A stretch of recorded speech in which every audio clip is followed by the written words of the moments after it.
As you're doing this, don't overlook administrative workflow automation. There's massive opportunity here. And perhaps the value of the opportunity isn't as great, because to the extent that you can free up your professional staff as opposed to administrative staff, there might be greater value created for the firm in the end analysis. But within the context of your administrative processes, there's significant opportunity for automation, and it's a great place to practice because you don't have nearly the obstacles to making workflow changes that you do within the work that actually needs to be done for clients. So sometimes you can turn people loose, particularly during slower times of the year, on internal administrative workflow automation projects that will then teach you how to be able to do it better in other contexts. What we've found here at the firm is that sometimes the internal administrative process automation is a great training ground and proving ground for us to see who might have the chops to help clients with this. Because guess what?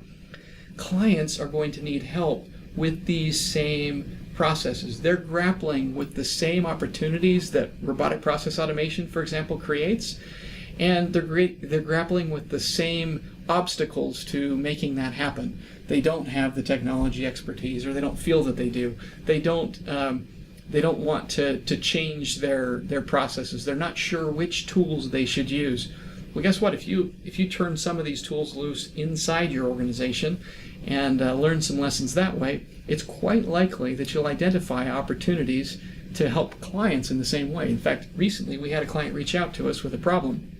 We had solved it for ourselves internally through one of these administrative workflow automation projects, and we were able to very quickly deploy a team to help them solve this problem. And we would not have been able to do that. We wouldn't have even known it was possible had we not turned inward and looked at an opportunity to fix it for ourselves. So take advantage of those internal opportunities to make things better, even in an administrative sense, because they could lead to other opportunities. So let's assume that you've come up with your Airbnb business model, or your HireVue business model, or your Lyft business model, something different, something that creates new value for a client in a way that you haven't done before. And let's assume that you've now had an opportunity to provide an engagement like this to a client or two, and you've proved that it works. And now you're saying, well, let's scale this, because we could do this for a number of different clients. How do you price it? What does that even look like? This is where I see a lot of firms, and us internally as well, go wrong. We tend to undervalue what we've created, and we tend to do a poor job of pricing it. Our pricing anchor, if you will, is how many hours is it going to take me to do this? But we're neglecting in that analysis all of the upfront work that went into developing the offering and building something that works. And so if we merely price these engagements by the hour, or do some sort of a cost plus analysis looking at, well, it's going to take about 10 hours of a staff person's time to do this for a client, and if their rate is $175 an hour or whatever it might be, then here's how we'll price that. You're missing a huge opportunity when you do that, and it's also much more difficult to catch the pricing signals that will come from our clients as it relates to either over or under pricing engagements. So I would encourage you to instead spend some time investigating what these solutions that you develop are worth from the perspective of your client or your prospective client. How much time is it going to save them? How much headache is it going to save them? How painful of a problem is this that you're helping them address? And then step back and say, okay, well, if that's what that's probably worth to them, then if we charge them some fraction of that to help them solve this, then that's going to be really valuable. After you've done that, then ask the question, how long is this going to take to do? Because otherwise your pricing expectations are going to get anchored by the hourly rates that that math that you're running in your head. So I'd encourage you to run this as a separate exercise so that you don't let that be your anchor. In a world where things are getting automated each and every day to a greater and greater degree, if we continue to simply bill by the hour and provide similar services next year to the ones we provided this year, then what's going to happen to revenue? All things being equal, it's going to go down because we're automating it. That's sort of the point. So it's really, really important to think differently about pricing these engagements. I see some firms that will take and use what they'll call a technology charge and throw that on their invoice, assuming that somehow this is the client's responsibility to pay for their internal software costs and their Office 365 licenses and whatever other software they might be using.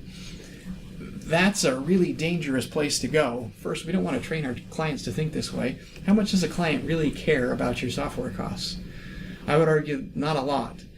And calling it out on the invoice separately like that probably doesn't make a lot of sense. But thinking about it in terms of the problem we're solving for the client and then charging for that problem getting solved, that's how we should be approaching this.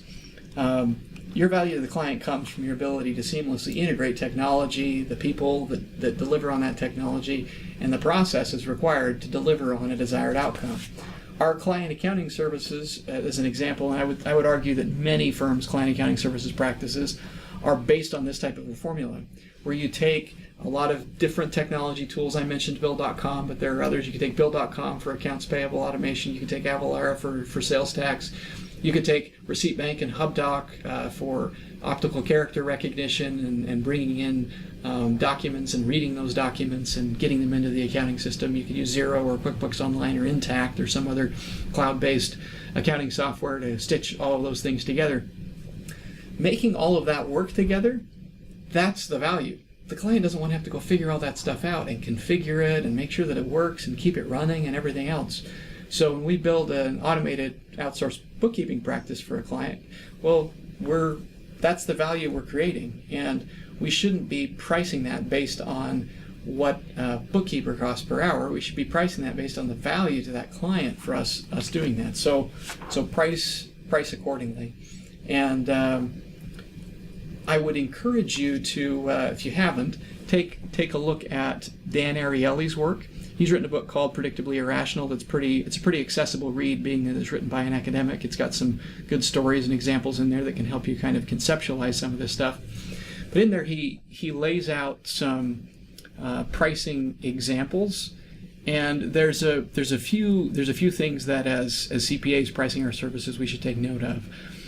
The most important of those is the psychology of three options. There's a ton of research that's been done. I won't bore you with all of it, but you can pull it up in his book, Predictably Irrational, and it walks through why 3 can be so magical, and it can lead clients down a path that helps them better understand the offering that they're buying, and that also makes it more likely that they'll select an option that we're interested in providing. Sometimes including a red herring type of an option actually influences the choice that's made.